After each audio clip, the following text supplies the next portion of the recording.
السلام عليكم ورحمة الله وبركاته. ازيكم يا حلوين عاملين ايه؟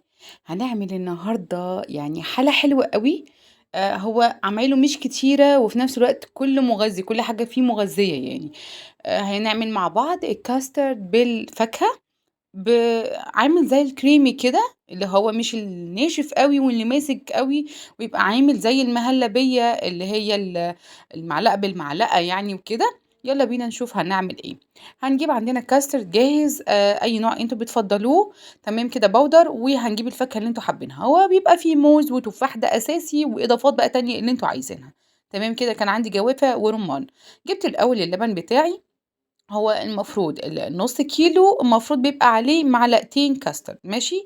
انا عامله هنا بتاع كيلو وكوبايه يعني، بزياده شويه يعني. انا دلوقتي قلت لكم على مقدار النص كيلو بيبقى عليه معلقتين. تمام كده. لو انتوا عايزينه اللي هو كريمي زي ما هيطلع معانا دلوقتي، مش هيبقى تقيل، اللي هو مش هيبقى اللي هو ماسك قوي يعني زي المهلبيه التقيله. تمام كده القوام بتاعه يعني.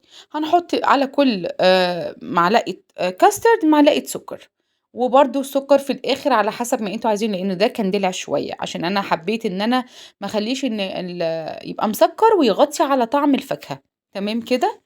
هنقطع بقى الفاكهة بتاعتنا كويس، نغسلها ونقطعها تقطيع مكعبات صغنن كده، اللي هو ايه، ما يبقاش كبير قوي. وانا بقطع كده حطيت الكاسترد بتاعي باللبن على النار وباتابعه. تمام كده. خدوا بالكم، يا تقفوا جنبه بس على طول وتعملوه وتخلصوه، ويا إما تعملوا الفاكهة. فأنا كنت باتابع هنا وباتابع هنا، يعني الاتنين مع بعض عشان أسرع شوية بس مع يعني الوقت وكده.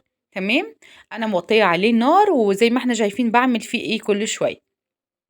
اهو زي ما احنا شفنا كده بقلبه، بحاول ان انا عشان ما يتكتلش مكانه. كل حاجة طبعًا حاطط فيه على البارد. غليت اللبن علشان ده لبن بلدي، وبعد كده رُحت حاطاه على النار. تمام كده. باقطّع بقى الفاكهة بتاعتي زي ما إحنا شايفين كده أهو، تقطيع حلو يعني، ولا كبير ولا صغير، اللي هو مضبوط عشان تبقى الفاكهة وأنتم حاطينها كده. تاخدوا في البولة بتاعتكم أو كل واحد بولة براحتكم اللي أنتم عايزينه. دي جوافة أنا شِلت البطن بتاعتها، البذر بتاعها يعني، علشان طبعًا ما يطلعش وبيبقى شكله وطعمه مش لطيف أصلًا يعني. بس كده أنا خلّصت الفاكهة وقشرت الرمان طبعًا فصّصته، زي ما إحنا شايفين متقطّعة كده. هاجيب الكاسترد بعد ما بُصّوا عامل إزاي، أدي القوام بتاعه.